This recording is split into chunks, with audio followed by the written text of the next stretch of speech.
Riders down here on the line for their main event out of Printer, Kentucky on the number 451 Honda, lined up to the inside, Marcus Walters. Working our way down the line on the number 109 Sherco, the exotic brand from Europe. That's Jared Whitaker having some fun racing that unique bike. Working our way down the line as well out of Proctorville, Ohio on the number 3 Yamaha, we got Donald Edwards. Also on the front row out of Lawrenceburg, Indiana on the number 10 Suzuki, Aaron Whalen. Also up here on the number 51 Yamaha on the front row, Sean Barber. And the final rider in your Great Outdoors Marine Plus 30 main event, the number 307 Yamaha out of Lawrenceburg, Kentucky, Matt Withrow.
Currently, we have a battle on our hands between the number 3 machine of Donald Edwards and the 109 of Jared Whitaker, battling it out for track position. That is the battle for the race lead.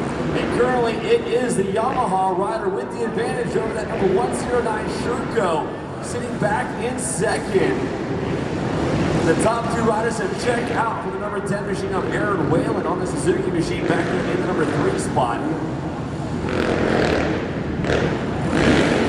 But here comes the 109, Jared Whitaker up the inside, challenging the number 3 of Donald Edwards in this plus 30 main event. Ooh, the 451 Marcus Walters getting a little bit squirrely on the downside of that finish line double, but he's able to keep the rubber side down and keep moving forward. Back towards the front of the pack, the white flag flies for this great battle for the race lead between the number 109 of Jared Whitaker and the number 3 of Donald Edwards on their final lap inside the Alltech Arena in the Great Outdoors Marine Plus 30 class. Those 2 riders putting on a great show for you, and it's the number 109 Jared Whitaker on that Sherco, getting the advantage on the Yamaha machine, pushing Donald Edwards back to second, and coming into the final turn they go. Here comes the number 109 Jared Whitaker, taking the checkered flag in the main event win on that Sherco machine. The number 3 machine of Donald Edwards finishing in the number 2 spot in your plus 30 main event. And rounding out your top 3, the number 10 Suzuki of Aaron Whalen, rounding out your podium in the Great Outdoors Marine Plus 30 main event. That was sick. That was like the best race all night. Really? You should have seen it. I will. They were almost... And down here on the line, this is the Burger King 50cc Junior main event.